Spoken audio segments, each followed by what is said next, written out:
जब गुस्सा आता है तुम क्या करते हो? उसे दबाते हो या उसमें बह जाते हो? जब डर आता है तुम भागते हो और जब दुख आता है तुम टूट जाते हो। लेकिन एक तीसरा रास्ता है जिसे तुमने कभी नहीं आजमाया। अगर तुमने उसे सीख लिया, हर भावना तुम्हारा ध्यान बन जाएगी। भावनाएं तुम्हारी दुश्मन नहीं हैं, वो तुम्हारे द्वार हैं। लेकिन तुम क्या करते हो? या तो उन्हें दबा देते हो या उनके साथ बह जाते हो, और दोनों ही रास्ते तुम्हें अंधा बना देते हैं। विज्ञान भैरव तंत्र की विधि 7 हमें भावना को देखना सिखाती है। जब कोई भावना उठती है, जैसे गुस्सा, डर, दुख, तुम तुरंत रिएक्ट करते हो, चिल्लाते हो, भागते हो या टूट जाते हो, क्योंकि तुम उस भावना से जुड़ जाते हो। तुम कहते हो मैं गुस्से में हूँ, लेकिन सच यह है गुस्सा तुम नहीं हो, वह सिर्फ एक घटना है।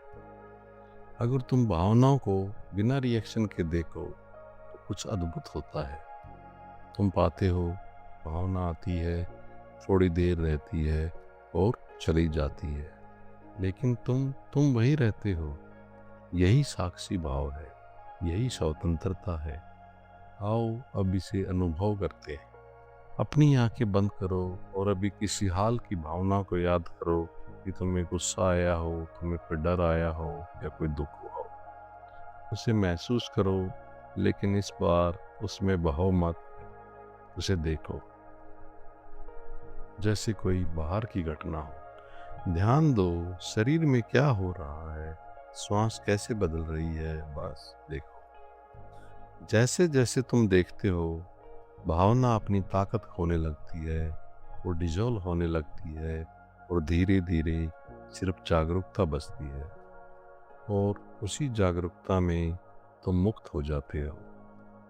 जब तुम यह कला सीख लेते हो, कोई भी भावना तुम्हें हिला नहीं सकती। तुम रिएक्शन से रिस्पॉन्स में आ जाते हो और तुम अंदर से स्थिर हो जाते हो।